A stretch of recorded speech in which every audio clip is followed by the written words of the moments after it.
Hey everyone, कैसे हैं आप सभी लोग। This is Sagar sir, welcome your to my YouTube channel जिज्ञासा क्लासेस। कैसे हैं आप सभी लोग। स्टूडेंट, जैसे कि आप सभी लोग जानते हैं मैराथन सीरीज चल रही है क्लास 9 साइंस की। पिछली वीडियो में हमने फिजिक्स की मैराथन कंप्लीट की थी। इस वीडियो में हम लोग केमिस्ट्री की मैराथन कंप्लीट करेंगे।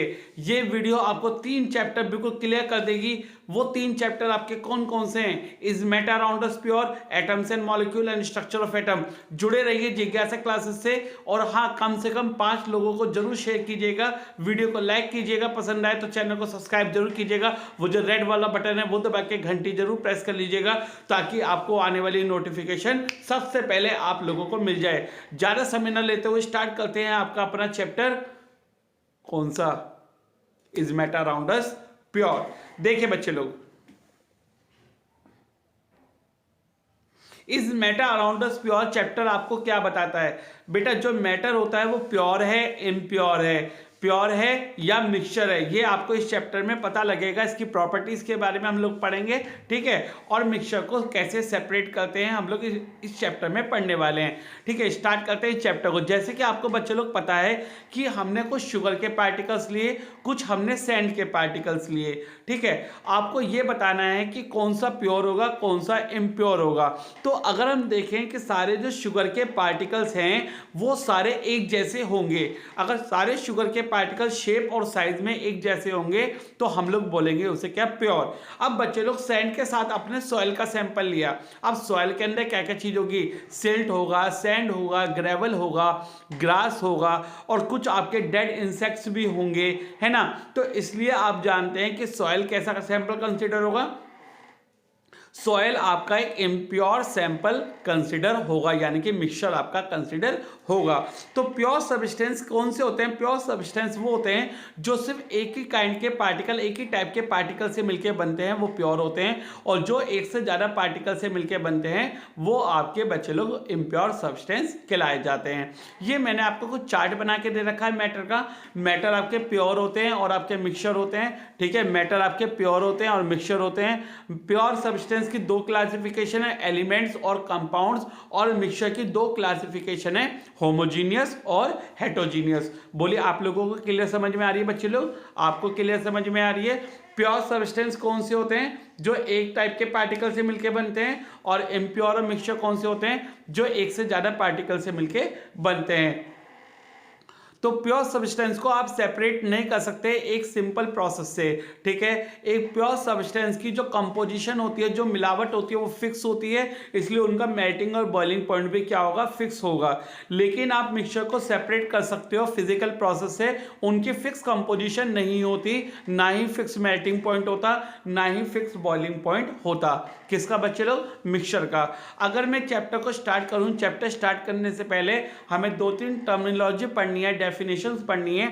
सबसे पहले पढ़ना है हमें मेलिबिलिटी क्या होती है। बच्चे लोग, मेलिबिलिटी क्या होती है? जिसमें कोई भी एक एलिमेंट या बोले तो मेटल आपका शीट की फॉर्म में कन्वर्ट करते हैं। अगर हम किसी भी मेटल के ऊपर है, किसी भी एलिमेंट के ऊपर अगर हैमरिंग करते हैं तो अगर वो शीट में कन्वर्ट हो जाता है, किसमें? अगर वो शीट में कन्वर्ट हो जाता है तो यानी कि वो मेलेबल है और उसके अंदर मेलेबिलिटी की प्रॉपर्टी है। डक्टिलिटी प्रॉपर्टी क्या होती है? अगर किसी भी मेटल को मैं क्या करूं, अगर मैं किसी भी मेटल को स्ट्रेच करूं, अगर वो वायर की फॉर्म में कन्वर्ट हो जाता है तो मैं बोलता हूं वो मेटल कैसा है, डक्टाइल है। वो मेटल और वो एलिमेंट कैसा है बच्चे लोग? डक्टाइल है। बोली बात समझ में आ रही है? लाइक जरूर करते रहेगा वीडियो अगर समझ में आ रही है तो, ठीक है बच्चे लोग। Now student, brittleness. ये ब्रिटलनेस क्या प्रॉपर्टी होती है? तो ब्रिटलनेस का मतलब होता है जिसमें कोई भी एक एलिमेंट अगर हम उसे हैमरिंग करते हैं तो अगर वो पीसेज में के फॉर्म में ब्रेक हो जाता है, यानी कि पीसेज में अगर वो ब्रेक हो जाता है तो हम बोलेंगे वो ब्रिटल है। हम बोलेंगे क्या? कि वो ब्रिटल है। क्या है वो? ब्रिटल है, ठीक है। यानी कि उसकी प्रॉपर्टी होती है हैमरिंग करने के बाद टूटने की।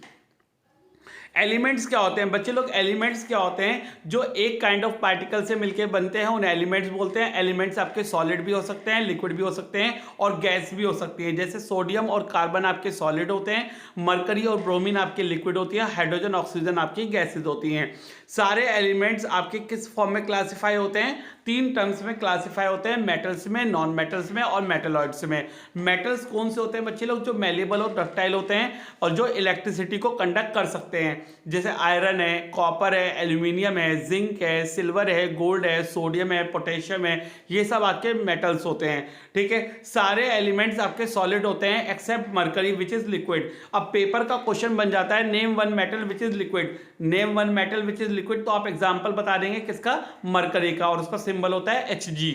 ठीक है, प्रॉपर्टीज ऑफ मेटल आप लोगों को पढ़नी है, कौन कौन सी प्रॉपर्टीज होती है मेटल की। पहला, मेटल्स आर मेलिएबल। मेटल्स क्या होते हैं आपके,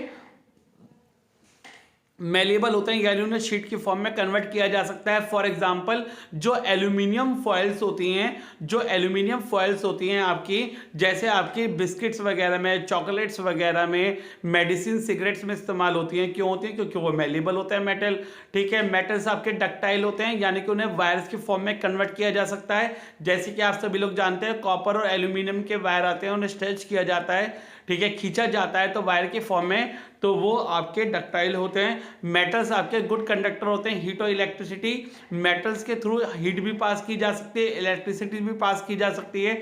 जैसे कि आप जानते हो कॉपर और एल्यूमिनियम के बर्तन बनाए जाते हैं, यूटेंसिल बनाए जाते हैं। ठीक है, और आपके जो वाटर बॉयलर्स हैं, ठीक है, वो मेटल्स के बनाए जाते हैं, क्योंकि वो गुड कंडक्टर ऑफ हीट होते हैं, उनके थ्रू हीट पास हो सकती है। जैसे आपके कॉपर और एल्यूमिनियम के मेटल्स हैं, वो वायर बनाने में काम करते हैं, क्योंकि वो गुड कंडक्टर ऑफ इलेक्ट्रिसिटी होते हैं। ठीक है बच्चे लोग, now next, which one is the best conductor of heat and electricity. Paper में क्वेश्चन आता है name one metal which is the good conductor और the best conductor of heat and electricity, तो आप एग्जांपल बताएंगे सिल्वर मेटल। नोट कर लेंगे क्या, सिल्वर मेटल। एक एग्जांपल बताइए जो पुअर कंडक्टर ऑफ हीट होता है, तो मैंने आपको दो एग्जांपल लिख के दे रखे हैं, मरकरी और lead. Mercury and lead are the poor conductor of heat, आप बेटा ये एग्जांपल बता देंगे। ठीक है, मेटल्स आर लस्ट्रस, मेटल्स जो होते हैं वो शाइनी होते हैं, चमकदार होते हैं। गोल्ड है, सिल्वर है, वो आपके ज्वेलरी बनाने में इस्तेमाल किए जाते हैं। क्यों, क्योंकि वो ब्राइटर होते हैं, शाइनी होती है, यानी कि उनके अंदर चमक होती है। तो silver metal is the excellent reflector of light, तो सिल्वर मेटल आपकी लाइट को सबसे ज्यादा रिफ्लेक्ट करता है, सबसे ज्यादा लस्ट्रस होता है, इसलिए वो ज्वेलरी बनाने में काम आता है। Metals are generally hard, metals आपके हार्ड होते हैं, यानी कि उन्हें आसानी से नाइफ से कट करा नहीं जा सकता। अब पेपर में क्वेश्चन क्या आया, पेपर में क्वेश्चन आया name two metals which are soft and which can be cut with a knife which are not hard, तो आप एग्जांपल बताएंगे sodium and potassium. Sodium and potassium can be cut with a knife, they are softer metals. ठीक है, चलिए आगे। Metals are usually strong, metals आपके strong होते हैं, बहुत कैसे होते हैं, मेटल्स को आसानी से ब्रेक नहीं करा जा सकता, वो लार्ज वेट को क्या कर सकते हैं, ऑक्यूपाई होल्ड कर सकते हैं। जैसे आपका आयरन मेटल है, वो बड़े बड़े ब्रिजेस में, बिल्डिंग्स में, रेलवे लाइंस में, व्हीकल्स में इस्तेमाल किया जाता है, क्योंकि वो स्ट्रॉन्ग होता है। पर दो मेटल का आप इस्तेमाल नहीं कर सकते। वो दो मेटल कौन कौन से हैं जो आपके हार्ड नहीं होते, स्ट्रॉन्ग नहीं होते, वो दो मेटल है आपके सोडियम एंड पोटेशियम। वो दो मेटल कौन से हैं, सोडियम एंड पोटेशियम। कर पाएंगे बच्चे लोग, आगे चलें। Metals are solid at room temperature, metals आपके सॉलिड होते हैं रूम टेम्परेचर पे। कैसे होते हैं मेटल्स आपके, मेटल्स आपके सॉलिड होते हैं रूम टेम्परेचर पे, जैसे आपका आयरन है, कॉपर है, एल्यूमिनियम है, ये आपके सॉलिड होते हैं। पर एक मेटल आपका ऐसा होता है जो लिक्विड होता है, जो पेपर में पूछा जाता है name one metal which is in liquid state, तो डेट इज मरकरी, तो मरकरी मेटल आपका लिक्विड स्टेट में होता है। मेटल्स का हाई मेल्टिंग और हाई बॉइलिंग पॉइंट होता है, जैसे आपका आयरन है 1535 डिग्री सेल्सियस होता है इसका मेल्टिंग पॉइंट, कॉपर है 1083 डिग्री सेल्सियस, तो इनका मेल्टिंग और बॉइलिंग पॉइंट बहुत हाई होता है। एक्सेप्ट टू मेटल्स, वो दो मेटल्स कौन कौन से हैं, सोडियम एंड पोटेशियम। तो सोडियम और पोटेशियम मेटल का जो बॉइलिंग पॉइंट और मेल्टिंग पॉइंट होगा वो बहुत कम होगा, जैसे कि आपको दिखाई दे रहा है लेस देन 100 डिग्री सेल्सियस। ठीक है, सो सोडियम और पोटेशियम मेटल का जो मेल्टिंग और बॉइलिंग पॉइंट होगा वो बिलो 100 डिग्री सेल्सियस होगा। Metals have high density, metal की जो डेंसिटी होती है वो बहुत हाई होती है, जैसे आयरन की 7.8 ग्राम पर centimetre cube, but sodium and potassium की जो डेंसिटीज होती है वो बहुत लो होती है। कैसी होती है, बहुत लो होती है। ठीक है, याद रखेंगे। मेटल्स आर सोनोरस, यानी कि रिंगिंग प्रॉपर्टी होती है किसकी, मेटल्स की रिंगिंग प्रॉपर्टी होती है। जैसे आप जानते हैं बेल्स है, मंजीरा है, वायर्स ऑफ वायलिन है, गिटार है, सितार है, तानपुरा है, उसमें सबके जो वायर्स हैं वो किसके बनाए जाते हैं, मेटल्स के बनाए जाते हैं, क्योंकि मेटल्स की प्रॉपर्टी होती है किसकी, सोनोरस की, यानी रिंगिंग साउंड प्रॉपर्टी होती है। मेटल्स के ज्यादातर जो कलर होते हैं वो सिल्वर और ग्रे होते हैं, except copper and gold. Copper कैसे कलर का होता है, येलो कलर का होता है। गोल्ड कैसे कलर का होता है आपका, येलो। कॉपर आपका रेडिश ब्राउन कलर का होता है। कॉपर आपका रेडिश ब्राउन कलर का होता है और गोल्ड आपका येलो कलर का होता है। कॉपर आपका रेडिश ब्राउन कलर का होता है, जो प्योर गोल्ड होता है वो आपका येलो कलर का होता है। याद रखेंगे, गोल्ड गोल्डन नहीं होता बच्चे लोग। Now we can start the non metals. एक नॉन मेटल एक ऐसा एलिमेंट है जो ना तो मेलेबल होता ना डक्टाइल होता और ना ही आपकी इलेक्ट्रिसिटी को कंडक्ट करता है। ठीक है, कार्बन है, सल्फर है, फॉस्फोरस है, हाइड्रोजन है, ऑक्सीजन है, ये सब बच्चे लोग आपके नॉन मेटल्स होते हैं। ठीक है, सारे नॉन मेटल्स आपके सॉलिड और गैस होती हैं, except bromine which is liquid at room temperature. अब पेपर में क्वेश्चन पूछा गया name one non metal which is in liquid state, तो आप बोलेंगे ब्रोमाइन। तो ब्रोमाइन आपका एक ऐसा नॉन मेटल है जो आपका लिक्विड स्टेट में होता है रूम टेम्परेचर पे। क्या आप लोग याद रखेंगे बच्चे लोग? आगे चले हम लोग, चलिए चलते हैं। Properties of non metal. Non metal ना तो मेलेबल होते, ना डक्टाइल होते, ब्रिटल होते हैं, यानी कि उन्हें अगर हैमरिंग करेंगे तो वो ब्रेक हो जाएंगे। नॉन मेटल आपके बेड कंडक्टर ऑफ इलेक्ट्रिसिटी होते हैं, एक्सेप्ट ग्रेफाइट। तो ग्रेफाइट जो होता है वो आपका गुड कंडक्टर ऑफ इलेक्ट्रिसिटी होता है। अकेला ऐसा नॉन मेटल होता है ग्रेफाइट जो आपका गुड कंडक्टर ऑफ इलेक्ट्रिसिटी होता है। अब एक नॉन मेटल आपका ऐसा होता है जो आपका हार्डेस्ट होता है, दैट इज डायमंड। डायमंड आपके जो आपके नॉन मेटल होते हैं वो आपके जनरली सॉफ्ट होते हैं, पर डायमंड आपका एक अकेला ऐसा नॉन मेटल होता है जो हार्डेस्ट नॉन मेटल होता है, जो कि आपका गुड कंडक्टर ऑफ हीट होता है। तो डायमंड आपका गुड कंडक्टर ऑफ हीट होगा, बाकी सारे आपके बैड कंडक्टर ऑफ हीट होंगे। Non metals are not lustrous. Non metals आपके शाइनी नहीं होते, लस्ट्रस नहीं होते, एक्सेप्ट आयोडीन। पेपर में क्वेश्चन पूछा जाएगा name one non metal which is lustrous, तो आप बोलेंगे आयोडीन। और लिक्विड वाला कौन सा बताया था मैंने आपको, ब्रोमीन। ठीक है, अब नॉन मेटल्स आपके जनरली सॉफ्ट होते हैं एक्सेप्ट डायमंड जो कि आपका हार्डेस्ट होता है, आपने पढ़ लिया है। नॉन मेटल आपके स्ट्रांग नहीं होते, नॉन मेटल आपके स्ट्रांग नहीं होते, यानी कि उनके लो टेंसाइल स्ट्रेंथ, उसमें स्ट्रेंथ नहीं होती। नॉन मेटल आपके सॉलिड भी हो सकते हैं जैसे कार्बन और सल्फर, लिक्विड भी हो सकते हैं जैसे ब्रोमीन, गैस भी हो सकते हैं जैसे hydrogen and oxygen eight room temperature.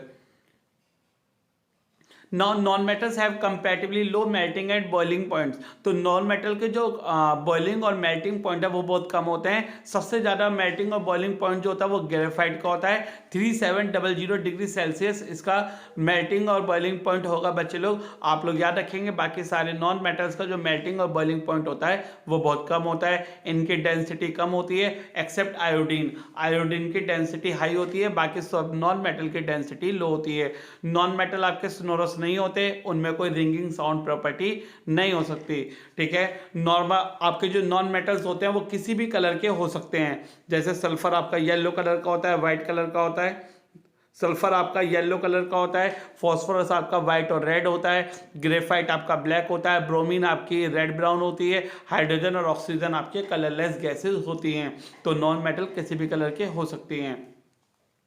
अब इसके बाद आपका एक टॉपिक आता है बच्चे लोग कि क्या हमारी लाइफ बहुत ज़्यादा डिपेंड करती है नॉन मेटल्स पे। हम कहेंगे हाँ, हमारी लाइफ बहुत ज़्यादा डिपेंड करती है किस पे, नॉन मेटल्स पे। कैसे बच्चे लोग? आप जानते हो जितनी भी आपके खाने वाली चीज़ें हैं वो कार्बन कंपाउंड से मिलके बनती हैं, जैसे आपका प्रोटीन है, फैट है, कार्बोहाइड्रेट्स है, विटामिन्स हैं, ये हमारी ग्रोथ और डेवलपमेंट के लिए काम करती हैं। तो ये सब कार्बन कंपाउंड्स होती हैं, यानी कि एक नॉन मेटल होती है। जो ऑक्सीजन गैस है वो बहुत एसेंशियल होती है हमारे ब्रीथिंग के लिए। आप जानते हैं रेस्पिरेशन के लिए ऑक्सीजन गैस सबसे ज़्यादा यूजफुल होती है, सबसे ज़्यादा काम करती है।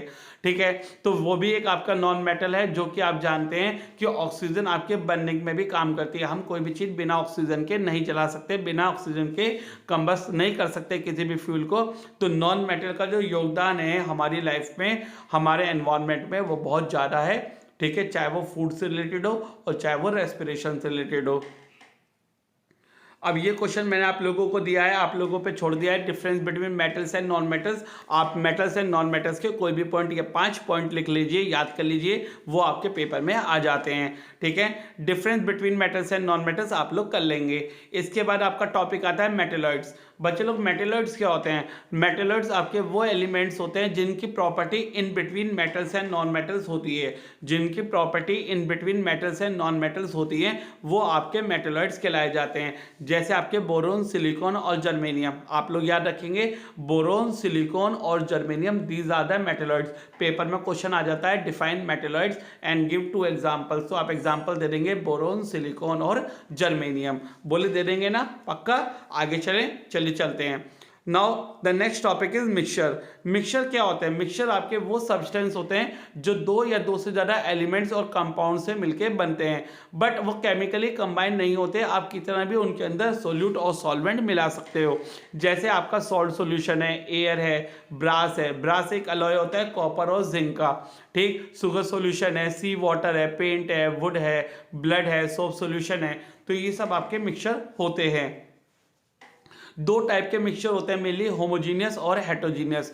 होमोजीनियस मिक्सचर वो मिक्सचर होते हैं जिनके अंदर जो डिजॉल्विंग सब्सटेंस है वो कंप्लीटली मिक्सेबल होते हैं, यानी कि आप इनडिस्टिंग्विशेबल होते हैं, यानी कि आप डिस्टिंग्विश नहीं कर सकते आपने उसके अंदर क्या क्या चीज़ें मिलाई हुई हैं, उसे आप होमोजीनियस मिक्सचर बोलते हैं। तो होमोजीनियस मिक्सचर आपके ट्रू सॉल्यूशंस भी होते हैं जिन्हें आप पता नहीं लगा सकते आपने उसके अंदर क्या क्या चीज़ें मिलाई हुई हैं। जैसे शुगर सॉल्यूशन है, सॉल्ट सॉल्यूशन है, पेट्रोल ऑयल मिक्सचर है, सोडा वाटर है, एयर है, विनेगर है, ये सब आपके क्या होते हैं? आपके होमोजीनियस मिक्सचर होते हैं।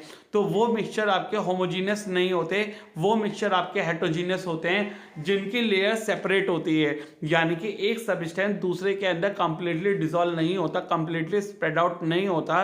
तो ऐसे मिक्सचर को हेटरोजीनियस मिक्सचर बोलते हो, और जिनके पार्टिकल इंडिस्टिंग्विशेबल नहीं होते, यानी कि इनकी विजिबल बाउंड्रीज होती है, आप पता लगा सकते हैं कि आपने इनके अंदर क्या क्या चीज़ें मिलाई हुई हैं, यानी इनका पार्टिकल साइज जो होता है वो होमोजीनियस से बड़ा होता है, ठीक है। इनकी कॉम्पोजिशन भी फिक्स नहीं होती है, ठीक है, इनकी कंपोजिशन फिक्स नहीं हो सकती, आप कितनी भी चीज़ें इनके अंदर मिलाएं वो कंप्लीटली नहीं मिलेंगी, ठीक। जैसे आपका शुगर और सैंड मिक्सचर है, आपका पॉल्यूटेड एयर है, आपका पेंट है, ठीक है, आपका सोप सॉल्यूशन है, आपका मडी रिवर वाटर है, आपकी शेविंग क्रीम है। तो ये सब आपकी हेटरोजीनियस मिक्सचर में काउंट आउट होती हैं, ठीक है। आगे चलते हैं बच्चे लोग। What are compounds?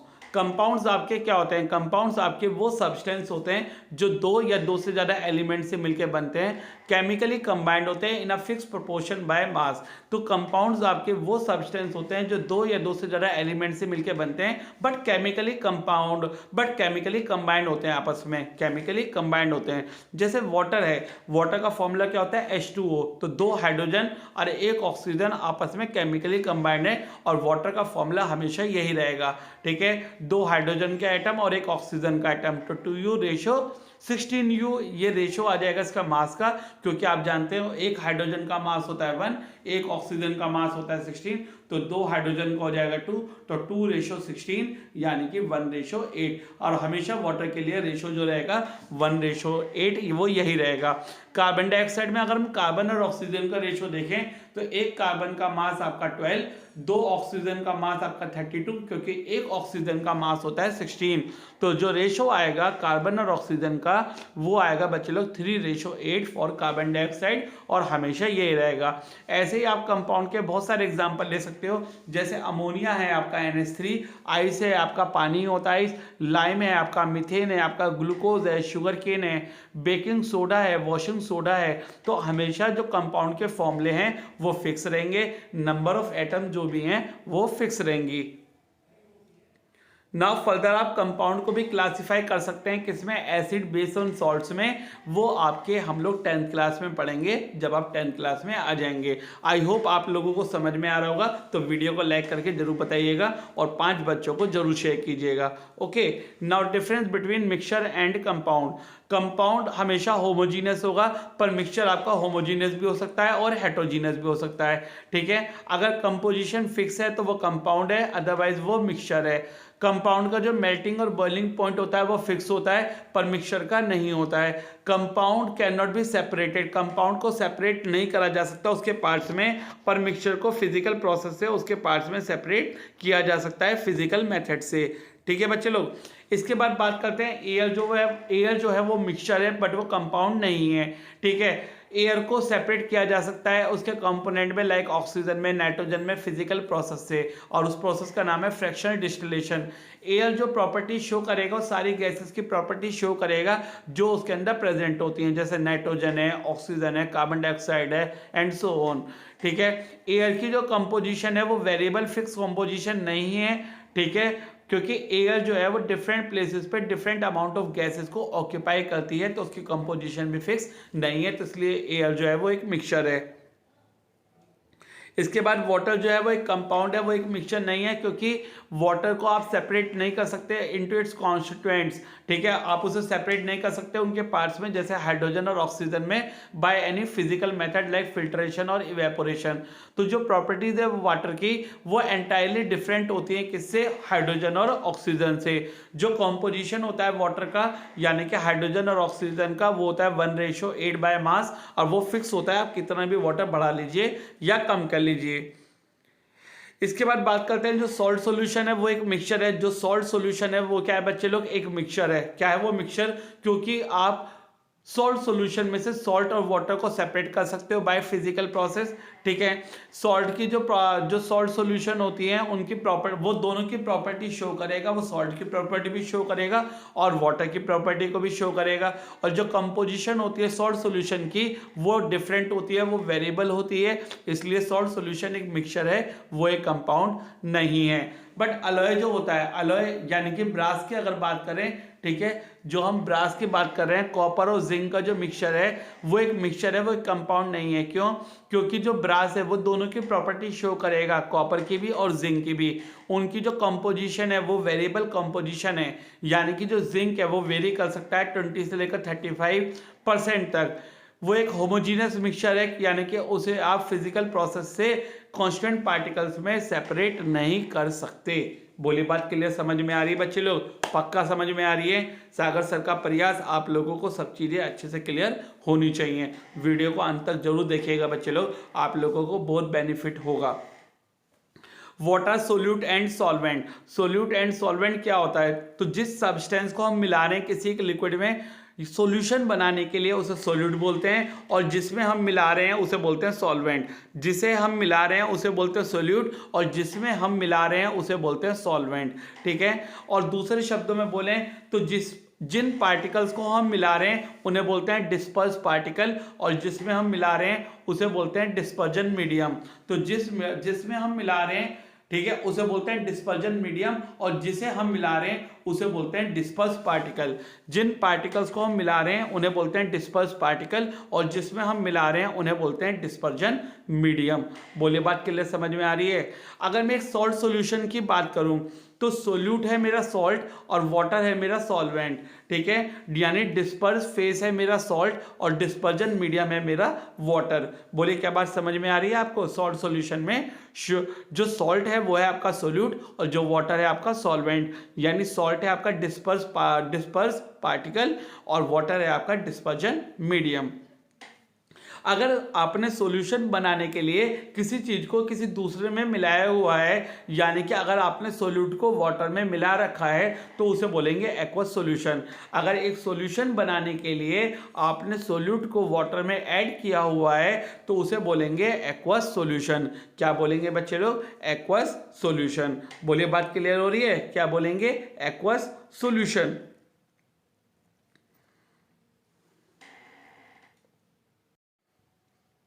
Now student start करते हैं आपका अगला टॉपिक, दैट इज सॉल्यूशंस। आपका अगला टॉपिक क्या है? आपका अगला टॉपिक है स्टूडेंट सॉल्यूशन। सॉल्यूशन क्या है? एक होमोजीनियस मिक्सचर है दो से ज़्यादा सब्सटेंस का, जैसे आपका सॉल्ट सॉल्यूशन है, शुगर सॉल्यूशन है, विनेगर है, ये आपके सॉल्यूशन होते हैं। तो इन्हें ट्रू सॉल्यूशन भी बोला जाता है। वाई? बिकॉज जो उसके पार्टिकल्स हैं वो इतना कंप्लीटली मिक्स हो जाते हैं कि आप डिस्टिंग्विश नहीं कर पाओगे कि आपने उसके अंदर क्या क्या चीज़ें मिलाई हुई हैं, तो उसे बोलते हैं ट्रू सॉल्यूशन। ठीक है। क्या क्या प्रॉपर्टीज होती हैं सॉल्यूशंस की? ये एक होमोजीनियस मिक्सचर होता है, कंप्लीटली मिक्सेबल होता है, इसका जो साइज होता है सोल्यूट पार्टिकल का वो बहुत छोटा होता है, यानी कि लेस देन 1 नैनोमीटर इसका साइज होता है। तो इसके पार्टिकल इतने छोटे होते हैं कि आप इसे माइक्रोस्कोप से भी नहीं देख पाएंगे। एक ट्रू सॉल्यूशन जो है वो लाइट को स्कैटर नहीं करेगा, एक ट्रू सॉल्यूशन लाइट को स्कैटर नहीं करता, यानी कि टिंडल इफेक्ट शो नहीं करेगा। अब आप मुझसे पूछेंगे कि सर ये टिंडल इफेक्ट क्या होता है? टिंडल इफेक्ट का मतलब है कि अगर मैंने किसी भी सॉल्यूशन के थ्रू या सस्पेंशन के थ्रू या किसी भी मीडियम के थ्रू अगर लाइट को स्कैटर किया, अगर लाइट आपकी स्कैटर हो गई तो यानी कि टिंडल इफेक्ट शो होगा, और अगर लाइट स्कैटर नहीं हुई तो टिंडल इफेक्ट शो नहीं होगा। तो ट्रू सॉल्यूशन लाइट को स्कैटर नहीं करते, यानी कि टिंडल इफेक्ट शो नहीं करेंगे। ठीक है बच्चे लोग। नाउ कितने टाइप के सॉल्यूशन होते हैं? फर्स्ट है सॉलिड इन सॉलिड, जैसे कि आपके अलॉयज होते हैं ब्रास। सॉलिड इन लिक्विड, जैसे आपका sugar solution, tincture of iodine. अब आपसे बच्चे लोग मैं ये बताना चाहता हूँ कि आप नोट कर लीजिए, टिंक्चर ऑफ आयोडीन कभी कभी एमसीक्यू में आ जाता है। टिंक्चर ऑफ आयोडीन का मतलब होता है कि आयोडीन इन एल्कोहल, यानी कि आयोडीन आपका सोल्यूट है, एल्कोहल आपका सॉल्वेंट है। ठीक है, टिंक्चर ऑफ आयोडीन एक सोल्यूशन है, आयोडीन इन एल्कोहल, आयोडीन आपका सोल्यूट है और एल्कोहल आपका सॉल्वेंट है। Liquid in liquid, that is vinegar, तो विनेगर आपका एक सॉल्यूशन होता है एसिटिक एसिड इन वाटर का। गैस इन लिक्विड, यानी लिक्विड में गैस मिलाई हुई है, दैट इज सोडा वाटर और carbon dioxide in water. Gas in gas, जैसे आप जानते हैं air is a mixture of gas, oxygen, argon and carbon dioxide, और also nitrogen gas. Next is बच्चे लोग सस्पेंशन। सस्पेंशन एक हेटेरोजेनस मिक्सचर होता है जिसमें क्या होता है, जो स्मॉल पार्टिकल्स यानी कि जो पार्टिकल्स होते हैं सॉलिड के, वो लिक्विड में स्प्रेड आउट होते हैं, वो लिक्विड में स्प्रेड आउट होते हैं विदाउट डिजॉल्विंग, यानी कि बिना डिजॉल्व हुए। तो यानी पार्टिकल का साइज जो होगा वो बड़ा होगा, वो आसानी से पूरे के पूरे डिजॉल्व नहीं करेंगे। ठीक है, यानी कि आपको पता लग जाएगा कि आपने उसके अंदर क्या क्या चीज़ें मिलाई हुई हैं। जैसे चॉक वाटर मिक्सचर है, मडी वाटर है, फ्लोरिन वाटर है, तो वो मिलेंगे नहीं, तो वो सस्पेंशन है। अब सस्पेंशन की कुछ प्रॉपर्टीज होती हैं जो पेपर में पूछी जाती हैं, वो प्रॉपर्टीज क्या क्या होती हैं? जैसे सस्पेंशन एक हेटेरोजेनस मिक्सचर होता है, जो साइज होता है सोल्यूट पार्टिकल का वो बहुत बड़ा होता है, क्वाइट लार्जर होता है, 100 नैनोमीटर से बड़ा होता है। जो पार्टिकल्स होते हैं सस्पेंशन के, उन्हें आप आराम से देख सकते हो क्योंकि बड़े होते हैं। सस्पेंशन को आप सेपरेट कर सकते हो फिल्ट्रेशन के प्रोसेस से, और सस्पेंशन स्कैटर करता है बीम ऑफ लाइट को। सस्पेंशन क्या करता है? टिंडल इफेक्ट को शो करता है, यानी कि जो लाइट उसके थ्रू पास होगी वो स्कैटर कर जाएगी, यानी कि टिंडल इफेक्ट ये शो करेगा। नौ बच्चे लोग, कोलाइड क्या होता है? एक कोलाइड एक ऐसा सॉल्यूशन होता है जिसमें जो सोल्यूट का जो सोल्यूट पार्टिकल का जो साइज होता है वो आपके सॉल्यूशन और सस्पेंशन के बीच में होता है, यानी कि सॉल्यूशन से जो बड़ा होता है सस्पेंशन से छोटा होता है। जैसे आपका सोप सॉल्यूशन है, जैसे बच्चे लोग आपका क्या है, जैसे आपका सोप सॉल्यूशन है, आपका इंक है, आपका ब्लड है, आपकी जेली है, तो बच्चे लोग ये क्या होते हैं? ये आपके कोलाइड्स होते हैं। ठीक है, कोलाइडल सॉल्यूशन में जो पार्टिकल का साइज इतना बड़ा होता है कि वो लाइट को स्कैटर कर सकता है, वो लाइट को स्कैटर कर सकता है। जैसे कि मैंने आपको एक टॉर्च दिखा रखी है, और आपकी जो टॉर्च है वो देखो, जैसे वो पानी के अंदर सॉल्यूशन के अंदर जाएगी तो वो बीम क्या करके स्कैटर कर गई, यानी कि टिंडल इफेक्ट शो हो रहा है। And what is this Tyndall effect? That is the scattering of light by the colloidal particles. जो स्कैटरिंग करते हैं लाइट के पार्टिकल्स को, जो सराउंडिंग के पार्टिकल्स स्कैटर करते हैं, उसे टिंडल इफेक्ट बोला जाता है। तो ट्रू सॉल्यूशन जो है वो लाइट को स्कैटर नहीं करता, क्योंकि उसके जो पार्टिकल का साइज है वो बहुत छोटा होता है और वो टिंडल इफेक्ट शो नहीं करेगा। ठीक है बच्चे लोग, इसके बाद आता है प्रॉपर्टीज ऑफ कोलाइड्स। कोलाइड्स की क्या क्या प्रॉपर्टी होती हैं? ये होता तो होमोजीनियस है पर एक्चुअली होता है हेटेरोजीनियस है। दिखता तो होमोजीनियस है पर वो होता हेटेरोजीनियस है। ठीक है, जो साइज होता है पार्टिकल का वो 1 से लेकर 100 नैनोमीटर के बीच में होता है डायमीटर में। इसके पार्टिकल आप माइक्रोस्कोप से नहीं देख सकते, बहुत छोटे होते, इतने बड़े भी नहीं होते कि हम उसे आसानी से देख पाएँ। जो कोलाइड होता है उसे आप फिल्ट्रेशन के प्रोसेस से सेपरेट नहीं कर सकते, क्योंकि पार्टिकल का साइज इतना बड़ा भी नहीं होता कि आप उसे फिल्टर पेपर पे रोक पाएं। जो कोलाइड है वो आपकी स्कैटर कर सकता है बीम ऑफ लाइट को, यानी कि टिंडल इफेक्ट शो कर देगा। तो अगर कोई आपसे पूछता है कि कोलाइड आपका टिंडल इफेक्ट शो कर देगा, लाइट को स्कैटर कर देगा, तो आप बोलेंगे हाँ कर देगा। Now classification of colloid. बच्चे लोग ये पेपर में आ जाता है कि कोलाइड्स कितने टाइप के होते हैं। ठीक है, सबसे पहले होता है सोल। सोल का मतलब होता है सॉलिड पार्टिकल को आपने लिक्विड मीडियम में मिलाया हुआ है, जैसे आपका सोप सॉल्यूशन और पेंट्स। दूसरा होता है आपका सॉलिड सोल, यानी आपने सॉलिड पार्टिकल को सॉलिड मीडियम में ही मिलाया हुआ है, जैसे कि आपके जेमस्टोन होते हैं, आपके पत्थर होते हैं, रूबी वगैरह के पत्थर होते हैं एंड सो ऑन। एरोसोल्स क्या होते हैं कि आपने सॉलिड और लिक्विड के पार्टिकल्स को गैस में डिस्पर्स किया हुआ है, जैसे आपका होता है स्मोक, फोग, मिस्ट, धुंध, ठीक है, धुआं, ये आपके एरोसोल्स होते हैं। इमल्शन का मतलब क्या है कि आपने लिक्विड के पार्टिकल्स को दूसरे लिक्विड में क्या करा हुआ है, मिक्स करा हुआ है, बट वो डिजोल्वेबल नहीं है, बट वो इमिसिबल है, तो डेट इज कॉल्ड इमल्शन। जैसे आपका मिल्क है, बटर है, तो ये आपका बच्चे लोग इमल्शन होता है, याद रखिएगा। फॉर्म, फॉर्म का मतलब क्या है, आपने फॉर्म दबाई, यानी कि गैस को लिक्विड मीडियम में आपने क्या किया हुआ है, इंसर्ट किया हुआ है। जैसे आपने शेविंग क्रीम देखी होगी, आपने सोप बबल्स देखे होंगे, तो वो आपके फॉर्म होते हैं, जिन्हें हम झाग बोलते हैं।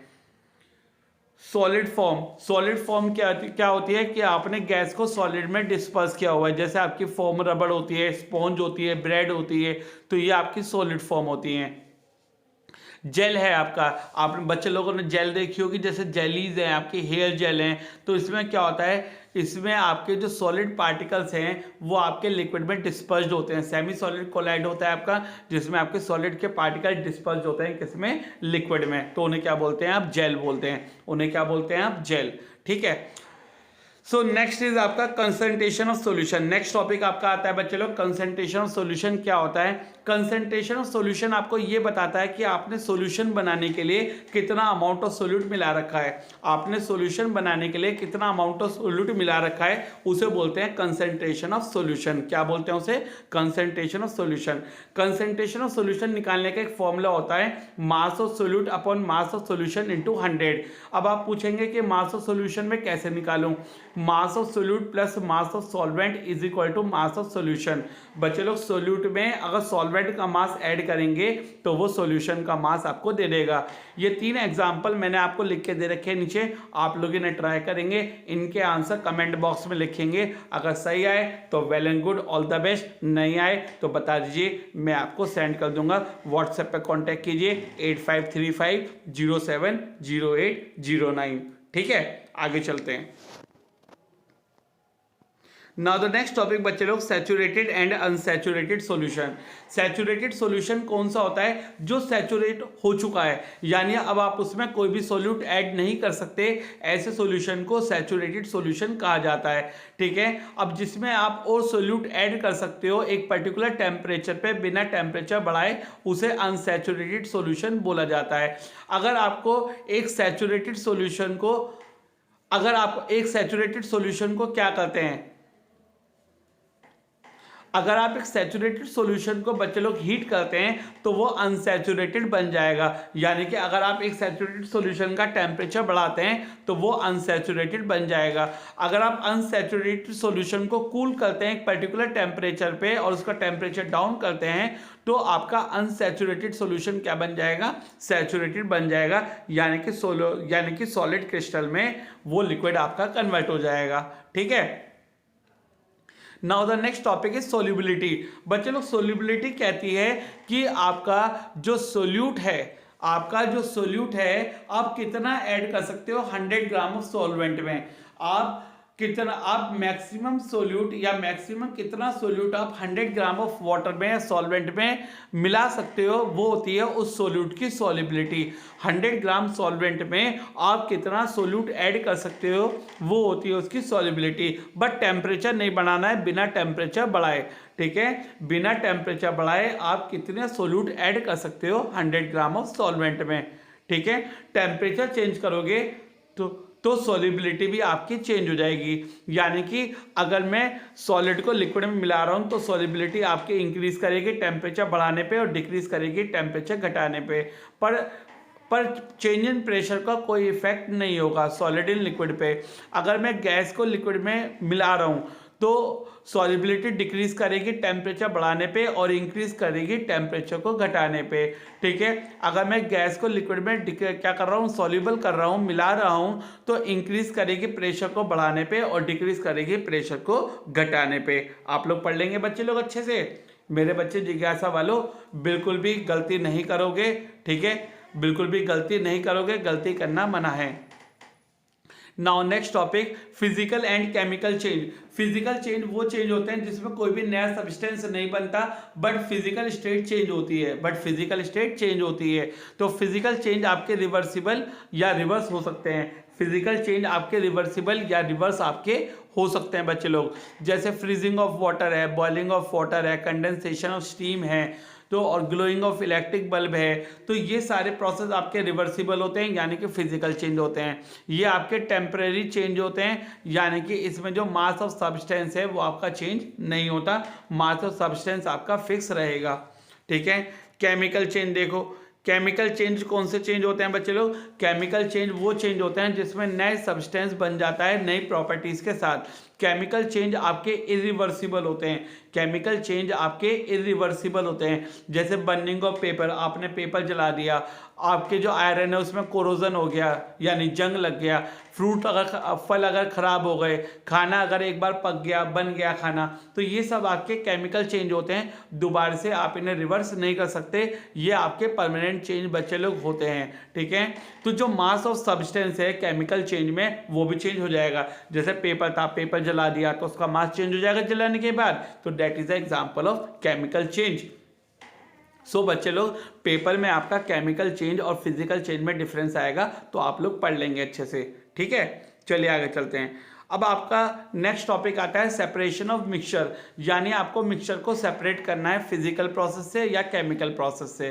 ठीक है। देखते हैं कि करके हम लोग पढ़ेंगे solid in liquid, liquid in liquid, तो इन मिक्सचर को हम लोग सेपरेट करेंगे। ठीक है। देखते हैं कि करके कि कैसे सेपरेट करेंगे। पहला है separation of mixture of two solid, यानी आपको दो सॉलिड के मिक्सचर को सेपरेट करना है। पहला है आपका by using a suitable solvent, आप एक सॉल्वेंट का इस्तेमाल करके दो सॉलिड के मिक्सचर को सेपरेट करेंगे। तो आप इस तरीके से by using a suitable solvent, यानी कि आप एक सॉल्वेंट ऐसा लेंगे कि एक उस पर्टिकुलर सॉल्वेंट में सॉल्युबल हो और एक उस सॉल्वेंट में सॉल्युबल ना हो, यानी कि इनसॉल्युबल हो। जैसे mixture of sand and sugar, तो सैंड और शुगर को मैं पानी के अंदर डिसॉल्व करूंगा, तो मेरी शुगर तो डिसॉल्व हो जाएगी पर मेरी सैंड डिसॉल्व नहीं होगी। तो पहले मैं क्या काम करूंगा, उसे फिल्टर पेपर से पास करूंगा, यानी कि फिल्ट्रेशन कराऊंगा, तो मेरी सैंड सेपरेट हो जाएगी, और फिर मैं इवेपोरेशन करूंगा वाटर का, तो मेरी शुगर सेपरेट हो जाएगी। सिमिलरली मैं इसी तरीके से सल्फर और सैंड को भी क्या कर सकता हूँ, अलग कर सकता हूँ। सल्फर और सैंड को मैं क्या काम करूँगा, कार्बन डाइसल्फाइड में क्या करूँगा, मैं उसे मिक्स कर दूंगा। तो सल्फर तो मेरी सॉल्युबल हो जाएगी कार्बन डाइसल्फाइड में, पर मेरी सैंड डिजोल्व नहीं होगी, तो सैंड को तो मैं फिल्ट्रेशन से अलग कर लूँगा। पर सैंड को तो मैं फिल्ट्रेशन से अलग कर लूंगा। पर क्या होगा, जो इवेपोरेशन करूंगा बाद में मैं किसका इवेपोरेशन करूंगा, मैं सल्फर का, और उसके बाद उसे कंडेंस करूंगा, तो मेरी जो सल्फर है वो मेरी सेपरेट हो जाएगी। तो इस तरीके से मैं सल्फर और सैंड के मिक्सचर को भी सेपरेट कर सकता हूँ बाय यूजिंग कार्बन डाइसल्फाइड। इसके बाद मेरा टॉपिक आता है बच्चे लोग बाय सब्लिमेशन।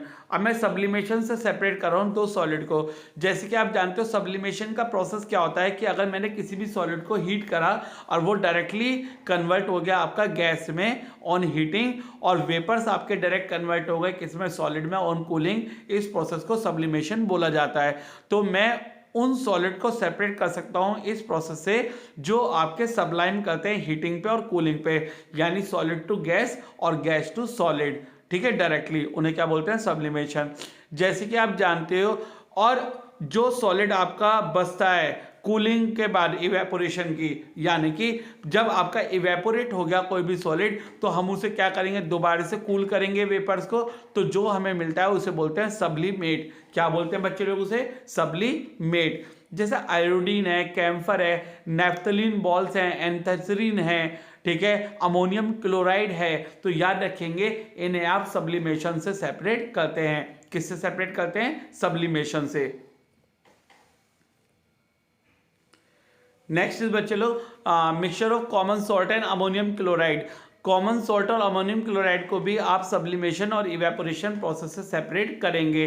पहले अमोनियम क्लोराइड आपका सब्लाइम हो जाएगा, अलग हो जाएगा, आपका कॉमन सॉल्ट हम लोग अलग कर लेंगे, ठीक है, इवेपोरेशन से इसे सेपरेट कर लेंगे। तो याद रखिएगा सेपरेशन बाय मैग्नेट। अब मैग्नेट से वो सॉलिड आप सेपरेट कर सकते हो जिनकी मैग्नेटिक प्रॉपर्टीज होंगी, जैसे mixture of iron filings and sulphur powder. तो आयरन फिलिंग्स को आप मैग्नेट से सेपरेट कर सकते हो, ठीक है, हो जाएगा। Next is separation of mixture of solid and liquid. अब आपको सॉलिड और लिक्विड के मिक्सचर को सेपरेट करना है, तो ये आपका इंपॉर्टेंट कॉन्सेप्ट होता है। सबसे पहला है इसमें फिल्ट्रेशन।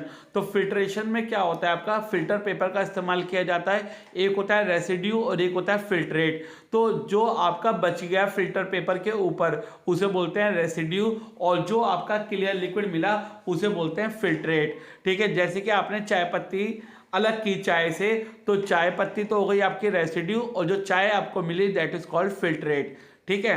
तो जैसे आपका चॉक वाटर मिक्सचर है, सैंड वाटर मिक्सचर है, ठीक है, आपकी टी लीव्स हैं, टी से जो आप सेपरेट करते हो, तो इस प्रोसेस का नाम क्या है, इस प्रोसेस का नाम है आपका फिल्ट्रेशन।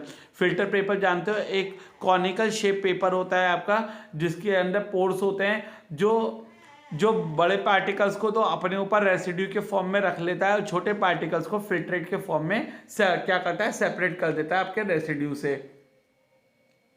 इसके बाद टॉपिक आता है बच्चे लोग सेपरेशन बाय सेंट्रीफ्यूगेशन। ये सेंट्रीफ्यूगेशन एक ऐसा प्रोसेस है, सेंट्रीफ्यूगेशन एक ऐसा प्रोसेस है आपका, कौन सा प्रोसेस है, जिसमें आप क्या करते हैं, एक लाइटर लिक्विड को अलग करते हैं और उसे रोटेट कराते हैं बहुत हाई स्पीड पे एक मशीन के अंदर, जिसका नाम है सेंट्रीफ्यूग मशीन। आपने देखा होगा जैसे हम मट्ठा लेके आते हैं, तो मट्ठा जो आपका दूध से जो मट्ठा बनता है आपका, जो अलग किया जाता है, तो वो आपके सेंट्रीफ्यूगेशन प्रोसेस से, मक्खन को अलग किया जाता है तो वो आपके सेंट्रीफ्यूगेशन प्रोसेस से किया जाता है, ठीक है। तो जो लाइटर लिक्विड होगा वो आपका ऊपर आ जाएगा, जो हार्डर या डार्कर लिक्विड होगा वो आपका बॉटम में बैठ जाएगा, ठीक है। जैसे क्ले पार्टिकल्स हैं वाटर के अंदर, ठीक है, जैसे क्ले पार्टिकल्स हैं वाटर के अंदर, तो वो हम कर सकते हैं सेंट्रीफ्यूग मशीन से सेपरेट, यानी कि सेंट्रीफ्यूगेशन प्रोसेस से।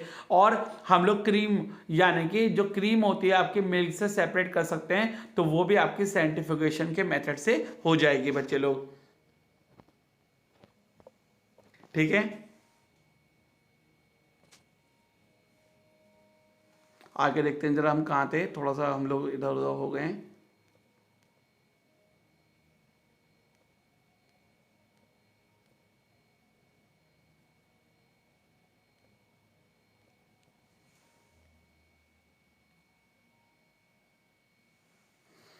ना बच्चे लोग, हम लोग कहाँ पे आए हैं, हम लोग आ गए हैं अब इवेपोरेशन पे। हम लोग कहाँ गए हैं, इवेपोरेशन पे। तो इवेपोरेशन क्या एक ऐसा प्रोसेस होता है, इवेपोरेशन एक ऐसा प्रोसेस होता है जिसमें हम सॉलिड को सेपरेट करते हैं जो कि लिक्विड के अंदर डिसॉल्व होता है, यानी कि वाटर के अंदर डिसॉल्वेबल होता है, ठीक है।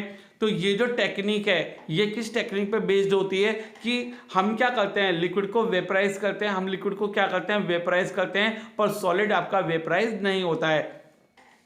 जैसे कि आप कॉमन सॉल्ट को क्या करते हैं, सेपरेट करते हैं वाटर से, इस प्रोसेस से हम क्या करेंगे बच्चे लोग, जैसे कि आप जानते हैं हम सी वाटर से वाटर को कलेक्ट करेंगे, हम सी वाटर से वाटर को कलेक्ट करेंगे एक लार्ज शैलो पूल्स में। हम क्या करेंगे, उसके बाद सन हीटिंग से वाटर को इवेपोरेट करेंगे, और जो आपका सॉल्ट है वो आपका वहीं बच जाएगा, ठीक है। तो हम इवेपोरेशन के प्रोसेस से सी वाटर से हम क्या कर सकते हैं, कॉमन सॉल्ट को अलग कर सकते हैं, ठीक है।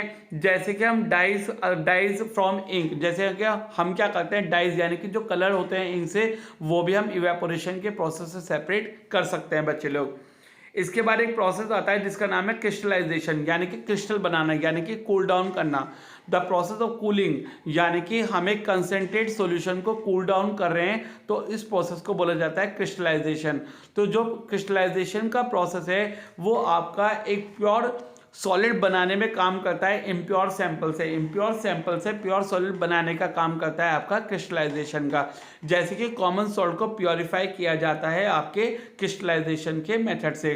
तो क्रिस्टलाइजेशन का जो प्रोसेस है वो आपका इवेपोरेशन से अच्छा प्रोसेस है, ठीक है। क्यों?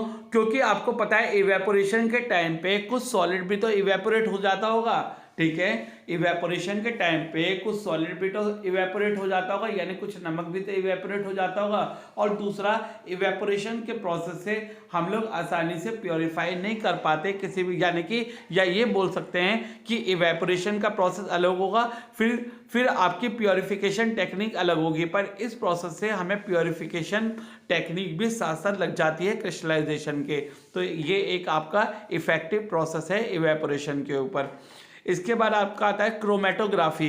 अब क्रोमेटोग्राफी एक ऐसी टेक्निक्स है जिसमें हम दो या दो से ज़्यादा सॉलिड को सेपरेट कर सकते हैं एक पर्टिकुलर सॉल्यूशन में मिक्स करके, जो कि छोटी छोटी क्वांटिटीज़ में आपके डिसॉल्वेबल होते हैं, ठीक है। यानी कि इस टेक्निक के बेसिस पे दो सॉल्यूट हम इस तरीके से मिलाएंगे या दो सॉलिड को इस तरीके से हम लोग सेपरेट करेंगे कि एक आपका सोल्यूबल होगा उस सॉल्वेंट पे, एक आपका सोल्यूबल या उसकी जो सॉल्युबिलिटी है वो अलग अलग होगी। आप ये कह सकते हैं क्रोमेटोग्राफी एक ऐसा प्रोसेस है जिसमें हम दो या दो से ज़्यादा सॉलिड को सेपरेट कर सकते हैं, किस बिहाफ पे, इस बेसिस पे कि दोनों की जो सॉल्युबिलिटी लेवल है वो अलग अलग है। जैसे कि ब्लैक इंक है, ठीक है। ब्लैक इंक जो होती है वो आपका मिक्सचर होता है बहुत सारी डाइज का, तो हम उसे क्रोमेटोग्राफी के प्रोसेस से सेपरेट कर सकते हैं। ये हम क्या करते हैं, क्रोमेटोग्राफी का जो प्रोसेस है हम सॉल्यूशन को सेपरेट करने में इस्तेमाल करेंगे, जो आपके कलर्ड सब्सटेंस होंगे, ठीक है। फॉरेंसिक साइंस में हम लोग इसका इस्तेमाल करते हैं ताकि हम पॉइजन्स वगैरह का पता लगा सकें, यानी कि हम लोग जहर वगैरह का पता लगा सकें। तो क्रोमेटोग्राफी का जो इस्तेमाल है वो फॉरेंसिक साइंस में किया जाता है। इसके बाद प्रोसेस है बच्चे लोग सेपरेशन बाय डिस्टिलेशन। डिस्टिलेशन का एक ऐसा प्रोसेस होता है जिसमें एक लिक्विड को हीट करा जाता है टू फॉर्म वेपर्स, जिसमें लिक्विड को हीट करा जाता है वेपर बनाने के लिए, और बाद में उस वेपर को कूल किया जाता है लिक्विड को दोबारा से ऑब्टेन करने के लिए। इस प्रोसेस को डिस्टिलेशन बोला जाता है, ठीक है। जैसे लिक्विड कन्वर्ट इनटू वेपर और vapour convert into liquid on cooling, ठीक। तो जो लिक्विड आपको मिला कंडेंस होने के बाद वेपर से, उसे बोला जाता है डिस्टिलेट। क्या बोला जाता है उसे? डिस्टिलेट बोला जाता है। तो ये जो आपका एक प्रोसेस होता है ये इस बिहाफ पे होता है कि आपके जो दो लिक्विड्स हैं वो आपके डिफरेंट बॉइलिंग पॉइंट्स पे बॉयल हो रहे हैं। तो जो पहले बॉयल हो गया उसे कंडेंस कीजिए, अलग कर लीजिए, और दूसरे वाले को अलग सेपरेट अलग कर लीजिए। जैसे आपके कॉमन सॉल्ट और वाटर का मिक्सचर है, तो क्या होगा, कॉमन सॉल्ट आपका क्या होगा, जो वाटर होगा वो आपका इवेपोरेट होगा, कॉमन सॉल्ट आपका पीछे बचा रह जाएगा। इसके बाद बच्चे आपका आता है separation of mixture of two और मोर लिक्विड। अब आपको दो लिक्विड को सेपरेट करना है, तो इससे पहले हम लोग ये पढ़ लेते हैं बच्चे लोग, दो टाइप के लिक्विड्स होते हैं, एक तो मिसिबल लिक्विड्स होते हैं, एक इमिसिबल लिक्विड्स होते हैं। मिसिबल लिक्विड्स वो होते हैं आपके जो कंप्लीटली मिक्स होते हैं, हर तरीके से जो मिक्स होते हैं, उन लिक्विड्स को मिसिबल लिक्विड्स बोला जाता है। पर जो आपके मिसिबल नहीं होते हैं उन लिक्विड्स को इमिसिबल लिक्विड्स बोला जाता है। जैसे आपका अल्कोहल और वाटर का मिक्सचर है, वाटर और एसीटोन का मिक्सचर है, तो ये आपका क्या होता है, ये आपका मिसिबल लिक्विड होते हैं। तो मिसिबल लिक्विड को आप फ्रैक्शनल डिस्टिलेशन से सेपरेट कर सकते हो। आपके इमिसिबल लिक्विड्स होते हैं, इमिसिबल लिक्विड्स वो होते हैं जो कंप्लीटली भी मिक्सेबल आपके नहीं होते हैं, उन्हें आप सेपरेटिंग फनल से सेपरेट करते हो। अगर मैं आपसे बोलता हूँ दो मिसिबल लिक्विड को कैसे सेपरेट करते हैं, तो आप बोलेंगे फ्रैक्शनल डिस्टिलेशन से सेपरेट करते हैं। अगर मैं बोलता हूँ कि दो इमिसिबल लिक्विड को कैसे सेपरेट करते हैं, तो आप बोलेंगे सेपरेटिंग फनल से सेपरेट करते हैं, ठीक है।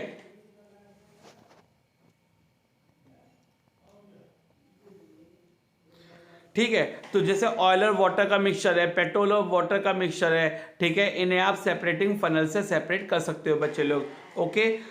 Now the first topic is separating by fractional distillation. ये फ्रैक्शनल डिस्टिलेशन क्या होता है?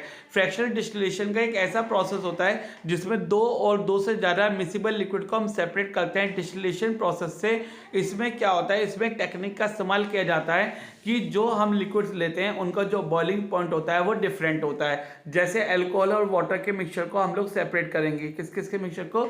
अल्कोहल और वाटर के मिक्सचर को। जैसे कि आप लोग जानते हैं कि जो देखिए ये आपका डायग्राम दे रखा है, आप नोट से देख सकते हैं पीछे, कोई दिक्कत की बात नहीं है, आप देख लीजिएगा। मैं आपको पूरा प्रोसेस समझा रहा हूँ। ये प्रोसेस क्या है बच्चे लोग, हम क्या करेंगे, अल्कोहल और वाटर के मिक्सचर को किसके अंदर रखेंगे, इस इस डिस्टिलेटर के अंदर रखेंगे, ठीक है, हम लोग उसे हीट करेंगे। तो आप लोग ये समझ लीजिए जो अल्कोहल का बॉइलिंग पॉइंट होता है वो 78 डिग्री सेल्सियस होता है, जो वाटर का बॉइलिंग पॉइंट होता है वो 100 डिग्री सेल्सियस होता है। इसमें ऊपर थर्मामीटर लगा रखा है। जैसे कि 78 डिग्री सेल्सियस टेम्परेचर होगा, तुरंत आपका अल्कोहल क्या होगा, आपका वेपर में कन्वर्ट होगा। उन वेपर को हम लोग क्या करेंगे, उन वेपर को हम लोग एक वाटर आउट यानी कि सिंक से पास करेंगे, कंडेंसर से पास करेंगे। तो जो आपके वेपर्स जा रहे हैं अल्कोहल के वो कंडेंस होंगे और बीकर के अंदर आपके इकट्ठे हो जाएंगे। तो जब 78 से ऊपर होगा तो अल्कोहल तो सारा सेपरेट हो जाएगा और जो पीछे बचेगा वो सिर्फ आपका वाटर होगा।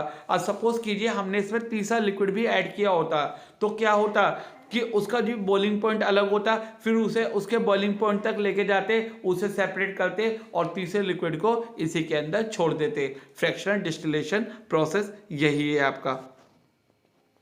ठीक है बच्चे लोग, समझ में आया आप लोगों को क्या क्या एप्लीकेशन होती है फ्रैक्शनल डिस्टिलेशन की। आप मिसिबल लिक्विड को सेपरेट कर सकते हो, ठीक है, आप इसे क्रूड ऑयल, पेट्रोलियम जैसे कैरोसिन, पेट्रोल और डीजल को आप अलग अलग कर सकते हो। आप सेपरेट कर सकते हो डिफरेंट गैसेस को एयर के अंदर से फ्रैक्शनल डिस्टिलेशन के प्रोसेस से। ठीक है बच्चे लोग। Now separating bye separating funnel, यानी कि separation of to immiscible liquid bye separating funnel. अब इमिसिबल लिक्विड को आपको सेपरेट करना है सेपरेटिंग फनल से। ये डिपेंड करता है डेंसिटी के बेसिस पे, यानी कि जो डेंसिटी है वो डिफरेंट है, जो डेंसिटी है वो डिफरेंट है। जैसे आपका mixture of water and kerosene, ठीक है, पेट्रोल एंड वाटर, इसे आप सेपरेटिंग फनल से अलग अलग कर सकते हो। डायग्राम जरूर पढ़ेंगे सेपरेटिंग फनल का, बहुत इंपॉर्टेंट है, पेपर में आता ही आता है। ठीक है बच्चे लोग, मैं पहले आपको डायग्राम दिखाता हूं इसका आप लोगों को। ये सेपरेटिंग फनल का डायग्राम है बच्चे लोग। सपोज कीजिए आपको कैरोसिन और वाटर के मिक्सचर को सेपरेट करना है। ये सेपरेटिंग फनल का डायग्राम है, आप लोगों की स्क्रीन पे अच्छे से आ रहा है, मैंने बहुत ब्राइट कर दिया है इसे। ठीक है, अब ये डायग्राम आपको नजर आ रहा है बच्चे लोग, ये सेपरेटिंग फनल का डायग्राम है। अब आपको पता है कि ये मैंने एक बीकर क्या ले रखा है, नीचे एक बीकर ले रखा है, मैंने स्टॉप कॉक लगा रखी है। स्टॉप कॉक से क्या होगा, मैं इसे खोलूंगा, टैप को खोलूंगा तो जो वाटर है वो आपका डेंसर यानी कि डार्कर होगा, वो आपका नीचे रहेगा। जो आपका कैरोसिन है वो आपका लाइटर है, वो ऊपर की तरफ रहेगा। तो हम क्या करेंगे, स्टॉप को खोलेंगे और वाटर को सारा एक बीकर में कलेक्ट कर लेंगे। जैसे ही वाटर की लेयर खत्म होगी स्टॉप को बंद कर देंगे, दूसरा बीकर लगाएंगे और कैरोसिन को अलग कर लेंगे। तो this is the process of separating funnel. इसमें क्या होगा बच्चे लोग, इसमें आप एक डार्कर लिक्विड एक लाइटर लिक्विड को सेपरेट कर सकते हो। डार्कर लिक्विड आपका नीचे रहेगा, लाइटर लिक्विड आपका ऊपर रहेगा और आप इस तरीके से दो इमिसिबल लिक्विड को सेपरेट कर सकते हो बाय सेपरेटिंग फनल। ठीक है बच्चे लोग, कर पाएंगे, आप लोगों के लिए इजी लग रहा है, बहुत कर पाएंगे ना आराम से। तो separation of mixture of kerosene और वाटर आप लोग यहाँ पे थ्योरी पढ़ लेंगे हमारे नोट से। किसी को नोट चाहिए तो 8535070809 पे संपर्क कीजिए, आपको नोट्स प्रोवाइड हो जाएंगे। सागर सर आपके साथ है, चिंता मत कीजिएगा बिल्कुल भी।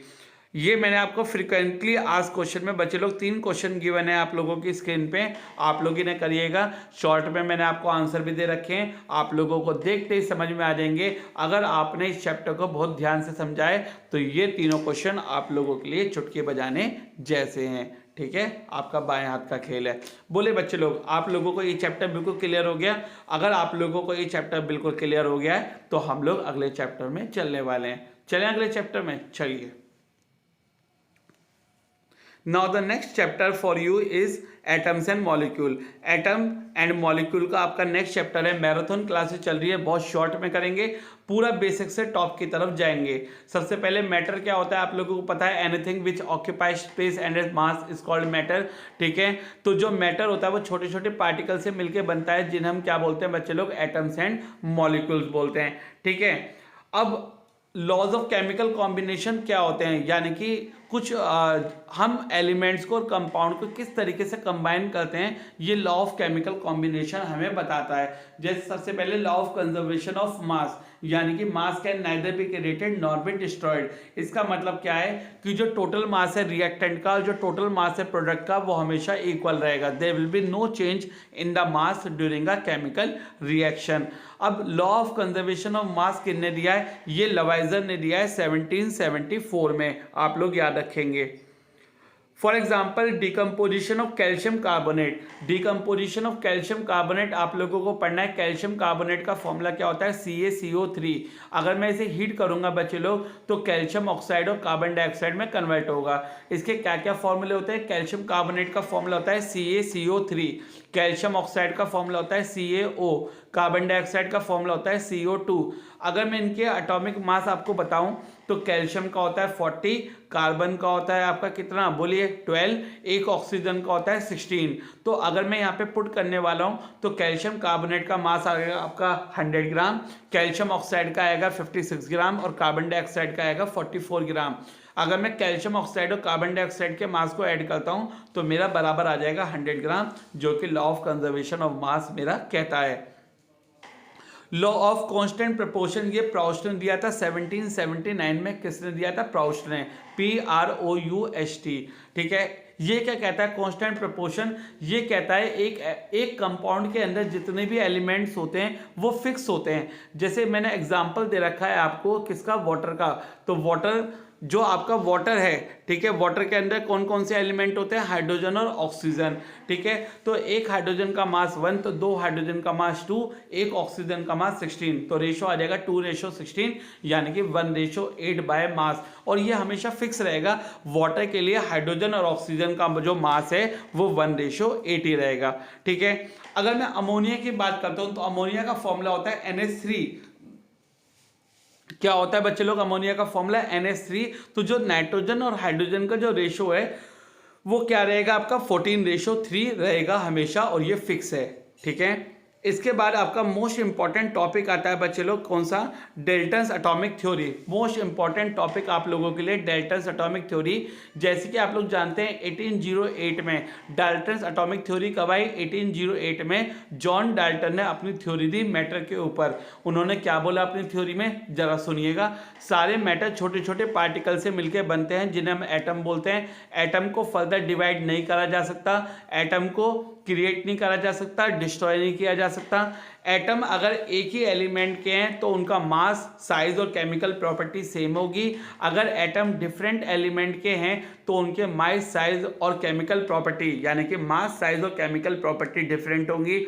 जो नंबर ऑफ एटम्स हैं और जो टाइप ऑफ एटम्स हैं एक पर्टिकुलर कंपाउंड के लिए फिक्स होंगे। जो नंबर हैं और जो काइंड ऑफ एटम हैं एक पर्टिकुलर कंपाउंड के लिए वो क्या होंगे? हमेशा फिक्स होंगे। ठीक है, ये डेल्टा एटॉमिक थ्योरी है, इंपॉर्टेंट है आपके पेपर के लिए, पक्का आपके 99.9% पेपर में आती है डेल्टा एटॉमिक थ्योरी। और उसके ड्रॉबैक क्या ड्रॉबैक होती हैं, क्या लिमिटेशन आई, क्या खामियां आई डेल्टा एटॉमिक थ्योरी की? पहला, जो एटम है वो फर्दर डिवाइड आपका हो सकता है किस किस में? इलेक्ट्रॉन में, प्रोटॉन में और न्यूट्रॉन में।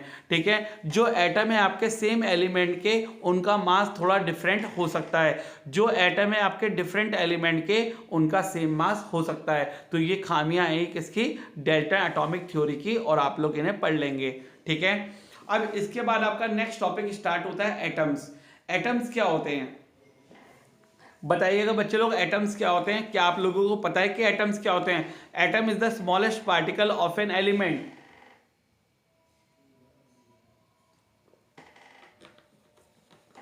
एटम क्या होते हैं आपके? Atom is the smallest particle of an element that can take part in a chemical reaction. Atom बहुत छोटे छोटे पार्टिकल्स होते हैं जो केमिकल रिएक्शन में पार्ट लेते हैं। एटम बहुत छोटे साइज के होते हैं। जो एक साइज होता है एटम का वो उसकी रेडियस की हेल्प से जानते हैं हम लोग, जिसे हम क्या बोलते हैं? Atomic radius. क्या बोलते हैं उसे? Atomic radius. ठीक है, और जो एटॉमिक रेडियस या एटॉमिक जो साइज होता है वो एटम का साइज किस में मेजर किया जाता है? नैनोमीटर में। किस में मेजर किया जाता है एटम का साइज? नैनोमीटर में। ठीक है बच्चे लोग, नैनोमीटर यानी कि nm। और 1 नैनोमीटर कितने मीटर के इक्वल होता है? 1 नैनोमीटर 10⁻⁹ मीटर के इक्वल होता है। आप लोग याद रखेंगे। चलिए आगे चलते हैं। जो हाइड्रोजन एटम होता है वो सबसे छोटा एटम होता है, और कितना साइज होता है उसका? 0.037 nanometre. 0.037 nanometre is the size of hydrogen atom. ठीक है, इतना छोटा होता है कि हम उसे पावरफुल ऑप्टिकल माइक्रोस्कोप से भी नहीं देख पाते। किसको? हाइड्रोजन एटम को। ठीक है। इसके बाद आता है आपका डेल्टन सिंबल ऑफ एलिमेंट। कौन कौन से डेल्टन के सिंबल होते हैं? डेल्टन ने अपने कुछ सिंबल दिए हैं एलिमेंट के, देखिए हाइड्रोजन का, कार्बन का, ऑक्सीजन का, फॉस्फोरस का, सल्फर का, प्लेटिनम का, आयरन का, कॉपर का, सिल्वर का, गोल्ड का, लेड का, मरकरी का। आप लोग इन्हें देख लेंगे, कॉपी में बना लेंगे, पेपर में आ जाता है। ठीक है। इसके बाद आपका आता है मॉडर्न सिंबल ऑफ एलिमेंट। ये किसने दिए? जॉन जैकब बर्जेलियस ने। ठीक है। अच्छे पढ़ने वाले बच्चों, आपको पता होना चाहिए जो मॉडर्न सिंबल ऑफ एलिमेंट्स हैं वो जॉन जैकब बर्जेलियस ने दिए हैं। ठीक है। यानी कि इंग्लिश नेम दिए हैं किसे? एलिमेंट्स को। जैसे hydrogen, helium, lithium, boron, carbon, nitrogen, oxygen, fluorine, neon, magnesium, aluminium. इनके सिंबल आप लोग देख लेंगे, अपनी कॉपी में लिख लिख के याद करेंगे। Silicon, phosphorus, sulphur, chlorine, argon, calcium, निकल, जिंक, ब्रोमीन और क्रिप्टन। तो आप इनके सिंबल्स ये इंग्लिश नेम पे बेस्ड हैं, आप लोग इन्हें अपनी कॉपी में लिखेंगे और लर्न करेंगे। ठीक है। पेपर में आपको याद होने चाहिए। Now symbol drive from the Latin names. तो जो लैटिन नेम से सिंबल आए हैं उन एलिमेंट्स के बारे में भी जान लीजिए। जैसे सोडियम है, पोटेशियम है, आयरन है, कॉपर है, सिल्वर है, गोल्ड है, मरकरी है, लेड है, टिन है। तो ये आपके लैटिन नेम से आए हैं। जैसे इनका सिंबल Na होता है तो नेट्रियम होता है, सोडियम। के होता है पोटेशियम का सिंबल, कीलियम। आयरन का Fe, फेरम। कॉपर का Cu, कपरम।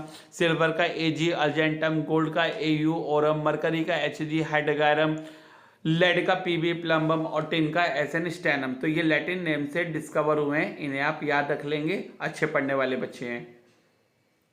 Now full form of IUPAC, that is international union of pure and applied chemistry. देखिए बच्चे लोग, एक चीज बता देता हूं आपको मैं।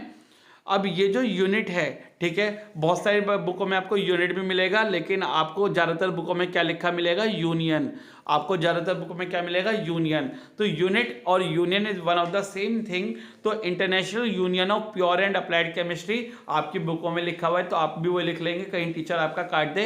International union of pure and applied chemistry, that is the full form of IUPAC। Full form होती है IUPAC की, international union of pure and applied chemistry. आप याद कर लेंगे। ठीक है। चलिए आगे चलते हैं। Now atomic mass of some element. अब आपको एटॉमिक मास याद करने, क्योंकि आपको पता है क्वेश्चन में मॉलिक्यूलर मास निकालने के लिए आते हैं। हाइड्रोजन का 1 होता है,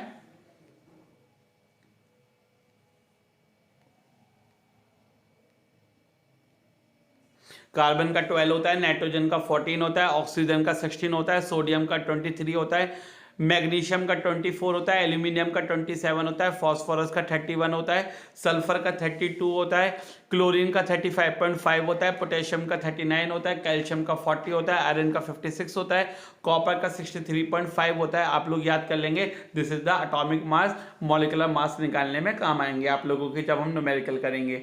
now significance of symbol of element. क्या क्या सिग्निफिकेंस होती है? एक सिंबल से आप क्या क्या चीजें पता लगा सकते हैं? आप एलिमेंट का नाम पता लगा सकते हैं, आप ये पता लगा सकते हैं सिंबल से कि उस एलिमेंट के अंदर कितने एटम प्रेजेंट हैं, और आप उस एलिमेंट का मास भी पता लगा सकते हैं अगर आपको ये पता है कि उस एलिमेंट का सिंबल क्या है। ठीक है बच्चे लोग। अब नेक्स्ट टॉपिक आपका जनरेट होता है कि एटम जो हैं वो किस किस फॉर्म में एग्जिस्ट करते हैं। तो सबसे पहले जो एटम्स हैं, बहुत सारे एटम्स मिलके क्या बनाते हैं? एक मॉलिक्यूल बनाते हैं। सिमिलर ग्रुप ऑफ एटम होता है, उसे क्या बोलते हैं? मॉलिक्यूल बोलते हैं। ठीक है। तो सारे एटम आपस में कनेक्टेड होते हैं, किससे? कोवेलेंट बॉन्ड से। एक फोर्स होती है जिससे सारे एटम्स आपस में कनेक्ट होते हैं, उसे कोवेलेंट बॉन्ड बोलते हैं। क्या बोलते हैं? Covalent bond. ठीक है। अब मॉलिक्यूल आपके दो टाइप के होते हैं। पहला है आपका molecule of element. Molecule of element यानी कि बहुत सारे एटम मिलके क्या बनाएंगे? मॉलिक्यूल बनाएंगे, पर वो सेम एटम होंगे आपके। जैसे आपका हाइड्रोजन है H2, नाइट्रोजन है N2, ऑक्सीजन है O2, क्लोरीन है Cl2, फॉस्फोरस है P4, सल्फर है S8। तो वो होता है आपका मॉलिक्यूल ऑफ एलिमेंट। ठीक है। तो जो सेम सिमिलर एटम से मिलकर बनता है उसे बोलते हैं मॉलिक्यूल ऑफ एलिमेंट। इसके बाद बात करते हैं एटॉमिसिटी। एटॉमिसिटी क्या होती है? एटॉमिसिटी कहती है कि एक कंपाउंड बनाने के लिए या छोड़ो से, एटॉमिसिटी क्या होती है? एटॉमिसिटी ये होती है कि कितने नंबर ऑफ एटम एक एलिमेंट के अंदर प्रेजेंट हैं। कितने नंबर ऑफ एटम्स एक एलिमेंट के अंदर प्रेजेंट हैं, वो होती है उसकी एटॉमिसिटी। जैसे मोनोटॉमिक यानी कि एटॉमिसिटी 1, सोडियम है, मैग्नीशियम है, एल्यूमिनियम है, कॉपर है, आयरन है। तो इन सबके सिंगल एटम होते हैं, तो ये मोनोटॉमिक होते हैं, इनकी एटॉमिसिटी 1 होती है। ठीक है बच्चे लोग। जैसे आपका डायटोमिक यानी एटॉमिसिटी 2, ट्राइएटॉमिक एटॉमिसिटी 3, टेट्राटॉमिक यानी एटॉमिसिटी 4, ऑक्टाटॉमिक यानी कि एटॉमिसिटी 8। तो ये सब आपकी स्क्रीन पे फ्लैश हो रहे हैं, आप लोग अपनी कॉपी में नोट डाउन करके आप लोग याद कर लेंगे। पहले हमने पढ़ा था मॉलिक्यूल ऑफ एलिमेंट, अब है आपका मॉलिक्यूल ऑफ कंपाउंड।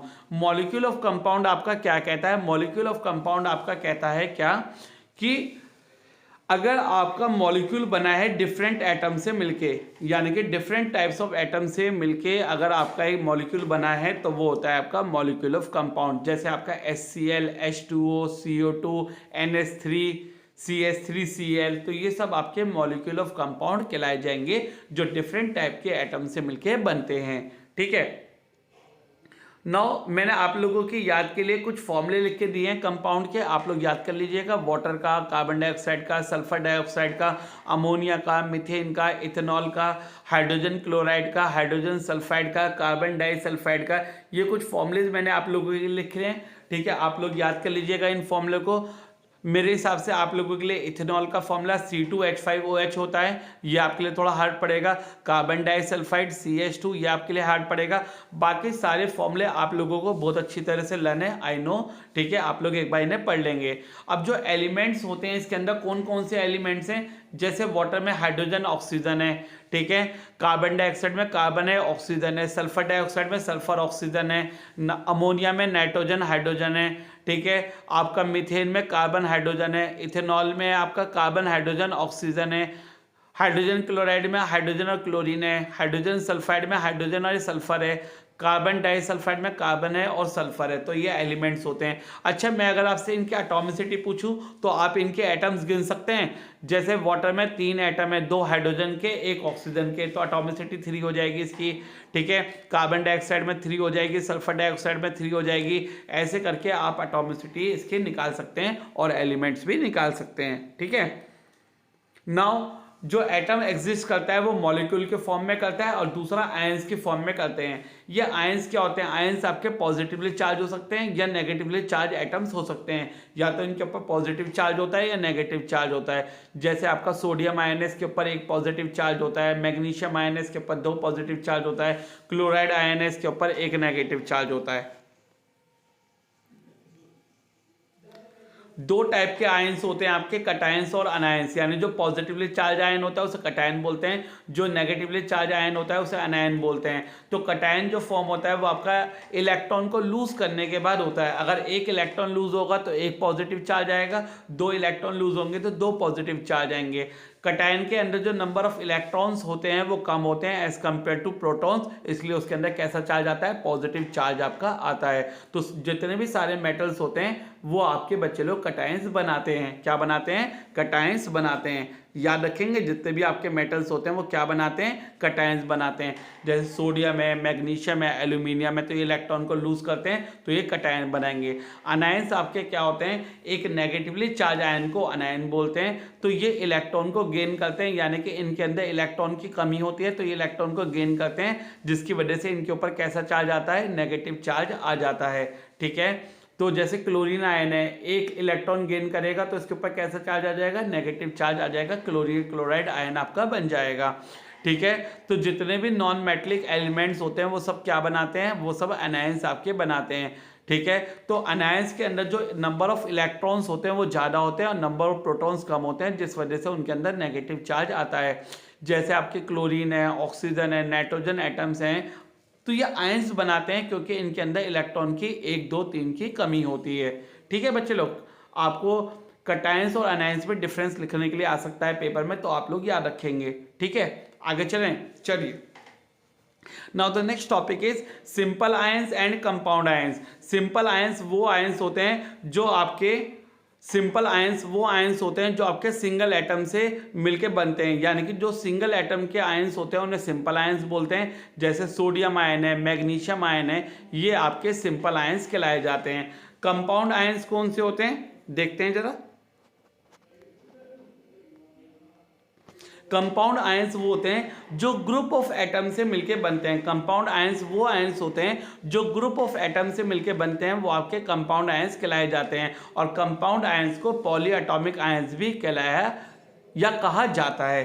ठीक है, कंपाउंड आयंस भी कहा जाता है या पॉलीएटॉमिक आयंस भी कहा जाता है किसे, जब बहुत सारे एटम्स आपस में ज्वाइन करते हैं। अब वो डिफरेंट हो सकते हैं, जैसे आपका कार्बोनेट आयन है, सल्फेट आयन है, नाइट्रेट आयन है, हाइड्रोक्साइड आयन है, तो ये सब आपके कौन से आयंस होते हैं, कंपाउंड आयंस या पॉलीएटॉमिक आयंस। ठीक है बच्चे लोग, आगे चलते हैं।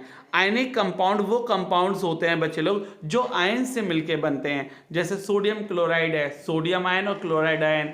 ठीक है, पोटेशियम क्लोराइड है, potassium ion and chloride ion, ammonium chloride, magnesium chloride, calcium nitrate, copper sulphate, aluminium oxide. बच्चे लोग ये सब आपके आयनिक कंपाउंड होते हैं क्योंकि ये आयन से मिलके आपके बनते हैं। नाउ इसके बाद बाइनरी कंपाउंड। बाइनरी कंपाउंड वो कंपाउंड होते हैं बच्चे लोग जो दो एलिमेंट से मिलके बनते हैं। वो कंपाउंड जो सिर्फ दो एलिमेंट से मिलके बनेगा, ऐसे कंपाउंड को बाइनरी कंपाउंड बोला जाएगा। जैसे आपका मैग्नीशियम ऑक्साइड है, सोडियम क्लोराइड है, सोडियम कॉपर सल्फाइड है, तो ये सब आपके बाइनरी कंपाउंड होते हैं। वाई? क्योंकि ये दो एलिमेंट से मिलके बनते हैं। समझ में आ रही है बच्चों? सभी बच्चों को समझ में आ रहा है? आगे चलें। Now valencies of some common element. बच्चे लोग ये मैंने आपको सबकी वैलेंसी लिख के दे दी है, एक दो बार लर्न करेंगे आपको लर्न हो जाएगी सबकी वैलेंसी। ये कंपाउंड के फॉर्मूले बनाने में आपको काम करेगी। कंपाउंड के फॉर्मूले बनाने के लिए आते हैं आपको पेपर में, तो आपको वहाँ पे काम आएंगे। आप सबकी वैलेंसी कॉपी में लिखेंगे और याद कर लेंगे। ठीक है, मोनोटॉमिक भी है, डायटॉमिक भी है, ट्राइटॉमिक भी है, कटायन भी है और अनायन भी है। ठीक है, मैंने सब आपको समराइज करके दे दिया है, आप लोग अपनी कॉपी में लिखेंगे वैलेंसी और लर्न करेंगे। ठीक है, तो जो +1 वाली है वो मोनोटॉमिक होंगी, जो +2 वाली है वो डायटॉमिक होंगी, जो +3 वाली है वो ट्राइटॉमिक होंगी, पर ये आयंस में होंगी। ठीक है, कटायन में और अनायंस में। तो मोनोवेलेंट, डाइवेलेंट और ट्राइवेलेंट। ठीक है, चलिए आगे चलते हैं।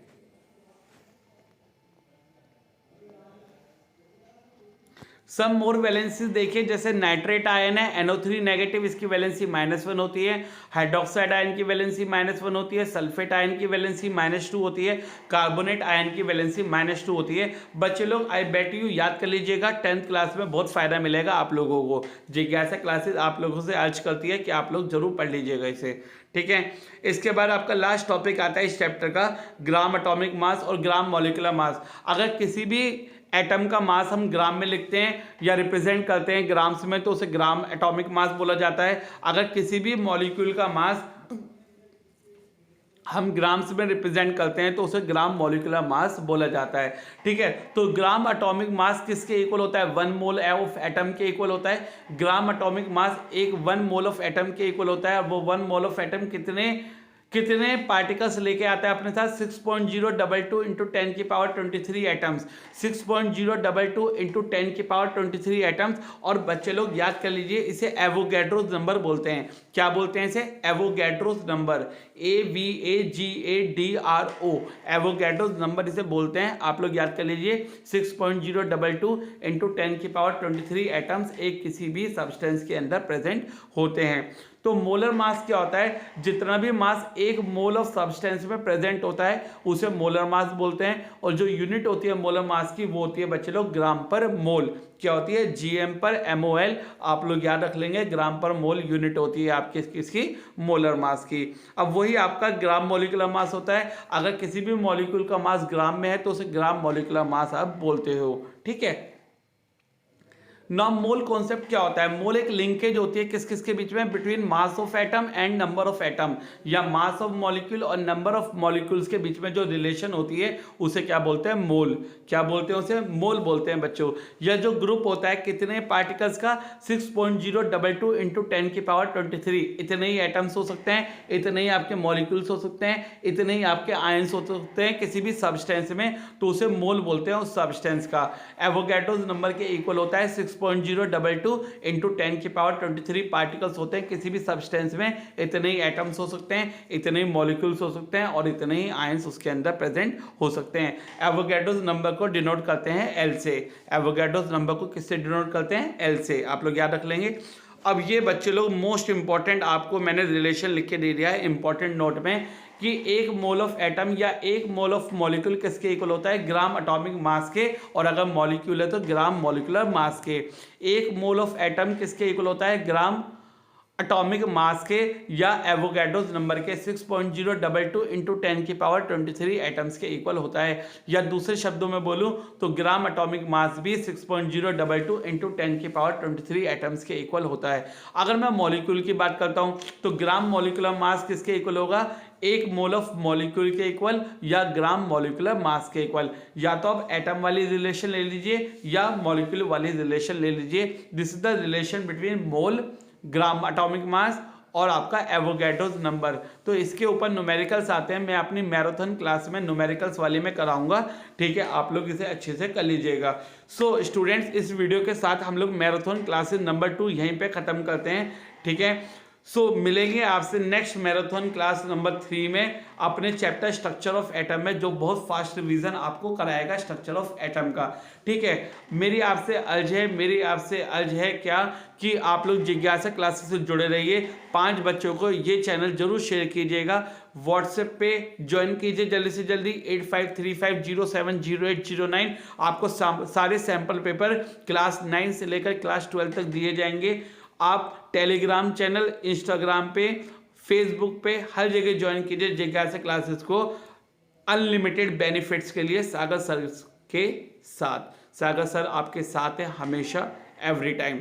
कोई भी प्रॉब्लम हो ज्वाइन कीजिए जिज्ञासा क्लासेस को। आप लोग हमें ऑफलाइन भी ज्वाइन कर सकते हैं, मेरठ में आप लोग हमें ज्वाइन कर सकते हैं, सदर में, पीएल शमर रोड पे और दिल्ली रोड पे। मिलते हैं नेक्स्ट वीडियो में। Till then good luck, all the best. जिज्ञासा है तो मुमकिन है।